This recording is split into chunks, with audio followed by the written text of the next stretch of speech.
በጥቅምት 1900 የተነሳውን የጦር ኃይል ታሪካችንን ይዘን በዱላ ቅብብል ዛሬ ላይ ደርሰናል። ይህ ሞርስ ኮሚኒኬሽን ነው። የኢትዮጵያን ሉዓላዊ ግዛት እየጠበቀና እያስከበረ ዛሬ ላይ ያደረሰውን ትናንት ደሙን ያፈሰሰ አጥንቱን የከሰከሰውን እያመሰገንን ታሪኩን እየተረክን የፈጸመውን ጀብድ እየዘከርን ለዛሬው የጦር ኃይል ብርታት እንዲሆነው እያደረግን ለነገው ተተኪ ጀግንነትን እንዲወርስ ተግተን እንሰራለን። ጀግናን ማመስገን፣ ጀግናን መፍጠር። ሞርስ ለሰራዊቱ የጀርባ አጥንት ነች፣ ለአለቃ ጆሮ ነች። ይህ ሞርስ ነው የሚያዘጋጀው ወንድም ኢዮብ ደመቀ ነው። ዳዳ ዳዳዳ ድዳድ ዳድድዳ። ጤና ይስጥልኝ። ይህ በሞርስ ኮሚኒኬሽን ተዘጋጅቶ ሰኞ፣ ረቡዕ፣ አርብ ወደ እናንተ የሚደርሰው የሞርስ ዜና ሲሆን የዕለተ ረቡዕ የሞርስ ዜና እነሆ ጀመረ።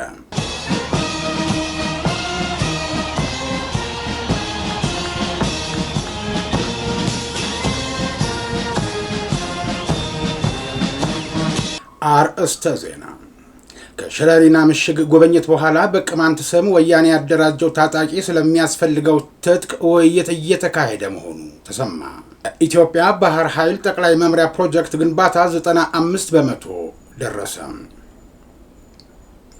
ጀነራል ታደሰ የህወሓት ክንፍን ሲያስጠነቅቁ ሳልሳይ ወያኔ የህወሓት አመራሮች ከሌላ ጥፋት እንዲቆጠቡ አሳሰበ። ኢሳያስ አፈወርቂ በውስጥ ጉዳይ የጦርነት ተሳታፊ በመሆን ከፍተኛ ጉዳት በማድረስ ተከሰሱ። ከውጭ ሳዑዲ አረቢያ የሥራ ቪዛ ላልተወሰነ ጊዜ ማቋረጧን አስታወቀች። እስራኤል ደቡብ ሶሪያን ደበደበች። ቱጃሩ አለን መስክ የፕሬዝደንት ትራምፕ የግብር ህግን አሳፋሪና አጸያፊ ሲል አጣጣለ።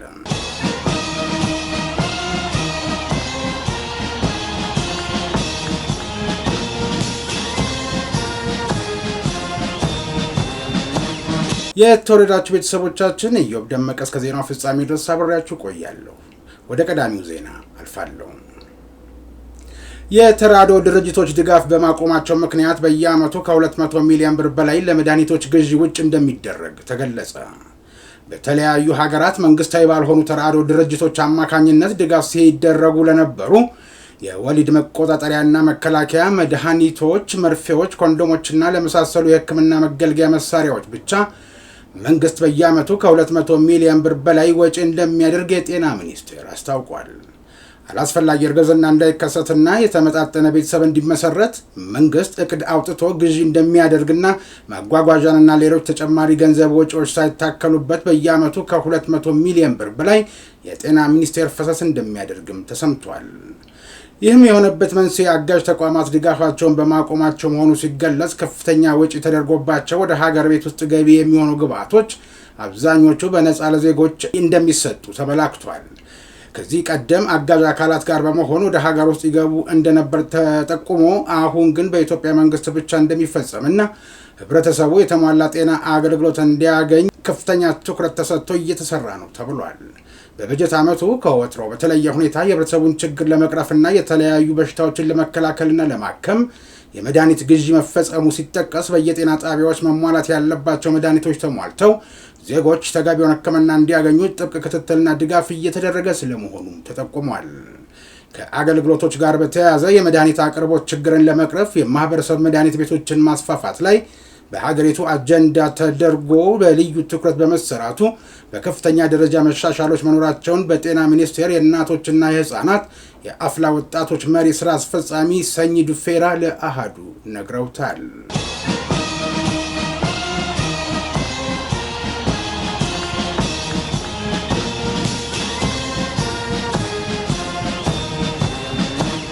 ለህዝባችን ዝቅ በማለት የማገልገል ተግባራችን አሁንም ይቀጥላል አሉ የድሬዳዋ አስተዳደር ፖሊስ ጠቅላይ መምሪያ ዋና አዛዥ ኮሚሽነር አለሙ መግራ።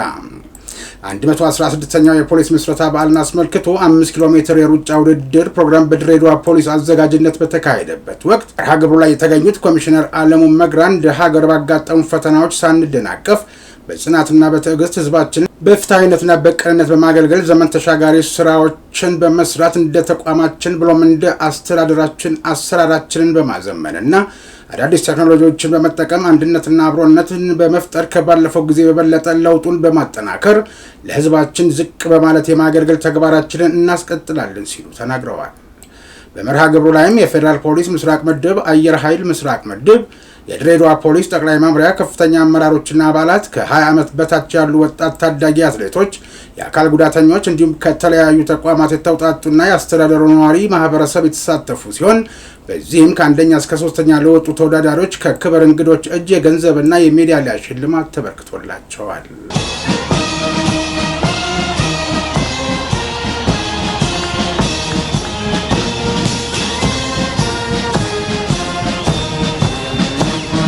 የኢትዮጵያ ባህር ኃይል ጠቅላይ መምሪያ 95 በመቶ ግንባታው መድረሱ ተሰማ።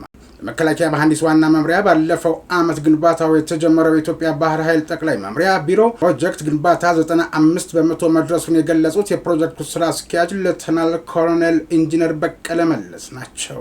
በ3 ሄክታር ላይ ግንባታው እየተከናወነ የሚገኘው ቢሮው B+G+4 ባለ 4 ወለል ያለው ሲሆን በ2800 ካሬ ሜትር ላይ ያረፈ ነው። ከዋና ህንፃው በተጨማሪ በውስጡ ብዛት ያላቸው ቢሮዎች፣ ክሊኒክ፣ የስብሰባ አዳራሾች፣ ስቶር፣ የስፖርት ማዘውተሪያ፣ ጂም፣ የጥበቃ ማማ፣ የመኪና ፓርኪንግ ቤዝመንት ያለው ሁሉን ያካተተ ዘመናዊ ፕሮጀክትና ሌሎችንም ህንፃዎች ያካተተ መሆኑን የገለጹት ሌተናል ኮሎኔል ኢንጂነር በቀለ መለስ ግንባታው ጥራቱን ጠብቆ ለማጠናቀቅ ከመደበኛ የስራ ሰዓት ውጪ በምሽትም እየተፋጠነ ነው ብለዋል። ዘገባው የተስፋዬ ኃይሉ ነው።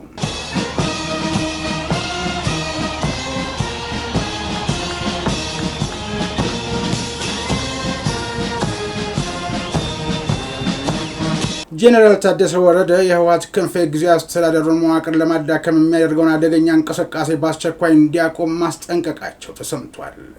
ቦርኖ ከዚህ እኩይ ተግባሩ የማይቆጠብ ከሆነ እርምጃ ለመውሰድ እንደሚገደዱ የጠቀሱት ጄኔራል ታደሰ የሚወሰደው እርምጃ ምን እንደሆነ ሳይገልጹ ሾላ በድፍን ብለው አልፈውታል። የነደብረ ጽዮን እንቅስቃሴ ለራሳቸውም ሆነ ለመላው ትግራይ ህዝብ በፍጹም የማይበጅ መሆኑንም አንስተዋል። ቦርኖ በተለያዩ ቦታዎች እንደ አዲስ የጀመረውን አፍራሽ እንቅስቃሴ የማያቆም ከሆነ እኛም ከህዝብ ኃላፊነት እንደተሰጠው አካል ህግ የማስከበር እርምጃ እንወስዳለን ብለዋል። ይህ በእንዲህ እንዳለ የህወሓት አመራሮች ካለፈው ጦርነት ያላገገመች ትግራይ ዳግም ወደ ሌላ ጥፋት የሚያስገባ አካሄድን ይቆጠቡ ዘንድ ሳልሳይ ወያኔ ትግራይ በክልሉ ተደቅኖ ስላለው ፖለቲካዊና የጸጥታ አደጋን የሚያስቀር እውነተኛ ፖለቲካዊ ውይይትም እንዲደረግ ጥሪ አቅርበዋል። ሳልሳይ ወያኔ ትግራይ ባሰራጨው መግለጫ ከኢትዮጵያና ኤርትራ መንግስታት ባህሪ እንዲሁም እያካሄዱት ካለው የሚዲያ ዘመቻ በመነሳት ሲታይ ወደ ጦርነት እያመሩ መሆኑን መረዳት ይቻላል ያለ ሲሆን እነዚህ በጋራ በትግራይ ላይ ጦርነት ከፍተው የነበሩ ኃይሎች ዳግም ትግራይ የጦርነት አውድማ እንዳያደርጓት ስጋቱ ከፍተኛ መሆኑን አመልክቷል።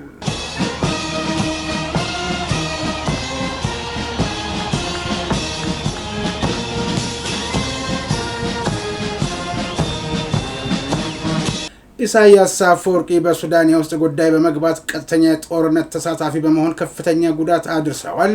ያንን ጉዳይ በቸልታ አንመለከተውም፣ አቅማችንን ሁሉ አስተባብረን ኤርትራ ላይ ያጸፋ እርምጃ እንወስዳለን ሲሉ የሱዳን ፈጥኖ ደራሽ ኃይሎች አዛዥ ጀነራል መሐመድ ሐምዳን ደጋሎ መክሰሳቸው ተሰምቷል። የሱዳን ፈጥኖ ደራሽ ኃይሎች የከፋ አጸፋ እርምጃ መውሰዱ አይቀሬ መሆኑን የሚናገሩ የቀጣናውን ሁኔታ በአጽንኦት የሚከታተሉ ወገኖች መኖራቸው በዘገባው ተመላክቷል። ካልተረጋገጡ ምንጮች እንደተሰማው ደግሞ የኤርትራ ወታደራዊ አዛዦች መካከል በጦርነት አውድ ግምገማና ከሎጂስቲክስ ትንበያ አንጻር ተነስቶ በነበረው ውይይት መግባባት ሳይችሉ በሁለት ቡድን መከፈላቸው እየተነገረ ነው።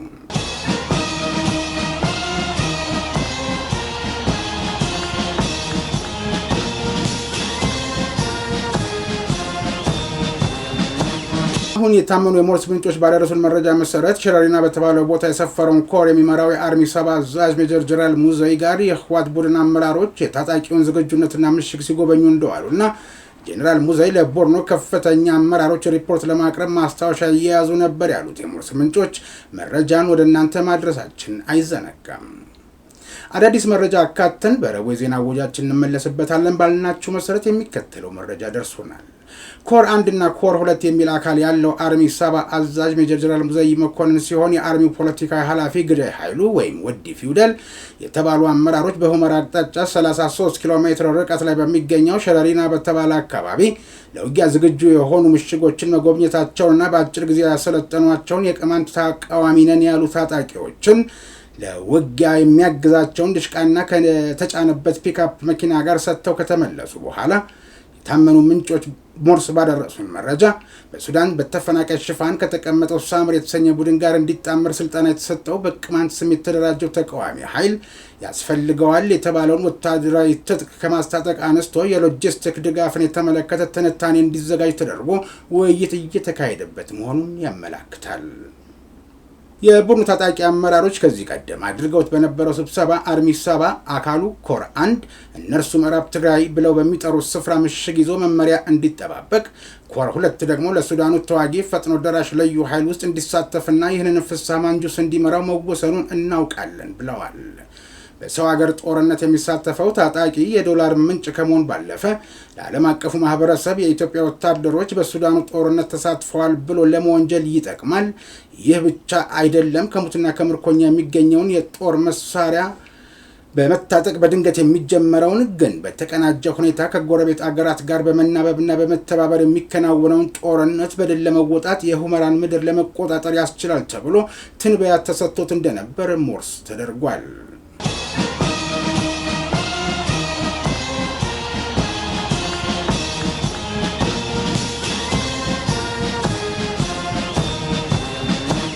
የኢትዮጵያ ሳይንስ አካዳሚ ብላቴንጌታ ሕሩይ ወልደስላሴ ስነ ጥበባት ማዕከል በደራሲ ልዑል ዮሐንስ የተጻፈውን ከሰሜን ሰማይ ስር ጌሰም በተሰኘው የድርሰት ዙሪያ ግንቦት 30 ቀን 2017 ዓ.ም ከቀኑ በ8 ሰዓት የመጽሐፉ ውይይት መሰናዳቱን ለማወቅ ችለናል። ጌሰም የተሰኘው መጽሐፍ የኢትዮጵያዊ ማንነት መገለጫ የሆኑ ቅርሶች የተጋረጠባቸውን አደጋ በተለይም በእምነት ተቋማትና በባህል ልማት ማዕከላት ያሉ የቅርስ ጠባቂዎች ወይም ባላደራዎች የሚከፍሉትን ዋጋ ይተርካል። ተጨማሪም ቅርሶችን በሚጠብቁና በሚመዘብሩ ስብዕናዎች መካከል ያለውን እንቆቅልሽ የሚያሳይ መጽሐፍ ነው። ደራሲው በቱሪዝምና ቅርስ ልማት የጥናትና ምርምር ስራዎችን በዓለም አቀፍ ጆርናሎች ላይ ያሳትመዋል። ሁላችሁም ቅዳሜ ግንቦት 30 ቀን 2017 ዓ.ም በ8 ሰዓት ላይ ጋብዣችኋለሁ ብሏል የኢትዮጵያ ሳይንስ አካዳሚ የብላቴንጌታ ሕሩይ ወልደስላሴ የስነ ጥበባት ማዕከል። ጠሪ አክባሪ ሆናችሁ በማዕከሉ ተገኙና የአእምሮ ቀለብ ሰፍራችሁ ተመለሱ የሚለው ደግሞ የሞርስ ግርጌ ማስታወሻ ነው።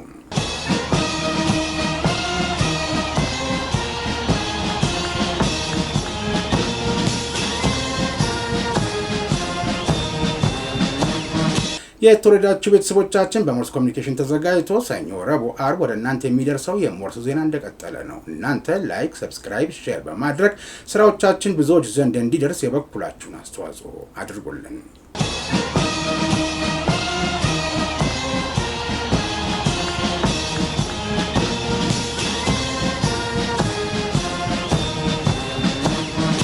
ወደ ውጭ ዜና አልፋለሁ።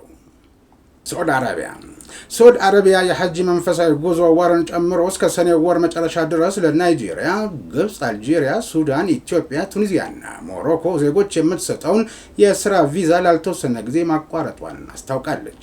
የስራ ዕድል ላላቸው ግለሰቦች ከሚሰጠው መደበኛ የስራ ቪዛ በተለየ ኩባንያዎች በመንግስት በተፈቀደ ኮታ መሰረት የውጭ ሀገር ሰራተኞችን መቅጠር ይችላሉ።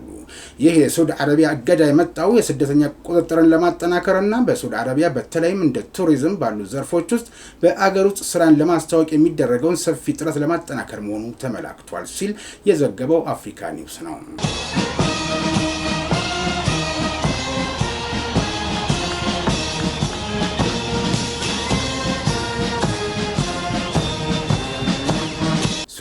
የእስራኤል መከላከያ ኃይል በዳራ ጠቅላይ ግዛት የጦር መሳሪያ ካምፕን መምታቱን ሲገልጽ በማህበራዊ ሚዲያ የተለቀቀው ምስል በ175ኛ ክፍለ ጦር ቦታ ላይ የተካሄደውን የአየር ድብደባ የሚያሳይ ነው ተብሏል። የሶሪያ የውጭ ጉዳይ ሚኒስቴር የአየር ድብደባውን ያወገዘ ሲሆን ዓለም አቀፉ ማህበረሰብ ጥቃቱን እንዲያስቆም ጠይቋል ሲል ስፑትኒክ ዘግቧል።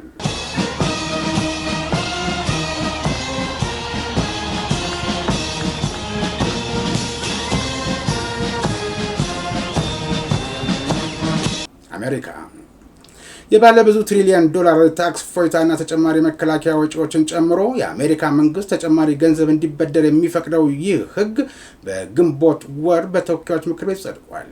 ማክሰኞ ዕለት በኤክስ ገጹ ላይ በለጠፈው ጽሑፍ ላይ ይህንን ህግ ለማጽደቅ ድምጻቸውን የሰጡ ያሳፍራሉ ያለው ቢሊዮነሩ መስክ በትራምፕ አስተዳደር ውስጥ ዶጅ ተብሎ ከሚጠራው ቡድን ጋር ለ129 ቀናት ወጪን ለመቀነስ ከሰራ በኋላ በድንገት አስተዳደሩን መልቀቁ ይታወሳል። ኤለን መስክ ቀደም ሲል እቅዱን አሳዛኝ ብሎ የጠራው ቢሆንም አሁን የሰጠው አስተያየት ግን የመንግስትን ኃላፊነት ከለቀቀ በኋላ ከትራምፕ ጋር ለመጀመሪያ ጊዜ ያለውን አለመግባባቱን ያመለክታል ሲል ቢቢሲ ዘግቧል።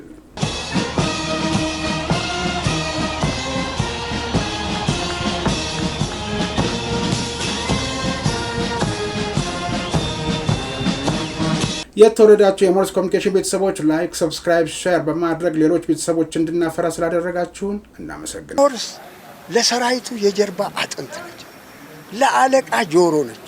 ይህ ሞርስ ነው የሚያዘጋጀው ወንድም ኢዮብ ደመቀ ነው። ዳዳ ዳዳዳ ድዳድ ዳድድዳ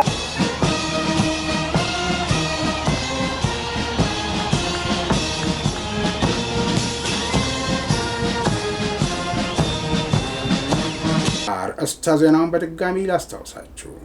ከሸሪና ምሽግ ጉብኝት በኋላ በቅማንት ስም ወያኔ ያደራጀው ታጣቂ ስለሚያስፈልገው ትጥቅ ውይይት እየተካሄደ መሆኑ፣ የኢትዮጵያ ባህር ኃይል ጠቅላይ መምሪያ ፕሮጀክት ግንባታ 95 በመቶ መድረሱ፣ ጀነራል ታደሰ የህወሓትን ክንፍ ሲያስጠነቅቁ ሰልሳይ ወያኔ የህወሓት አመራሮች ከሌላ ጥፋት እንዲቆጠቡ ማሳሰቡ፣ ከውጭ ሳዑዲ አረቢያ የስራ ቪዛን ላልተወሰነ ጊዜ ማቋረጧን፣ እስራኤል ደቡብ ሶሪያን መደብደቧ፣ ቱጃሩ ኤለን መስክ የፕሬዝዳንት ትራምፕ የግብር ህግን አሳፋሪና አጸያፊ ሲል ማጣጣሉን የተመለከተ መረጃ ወደ እናንተ አደረስን።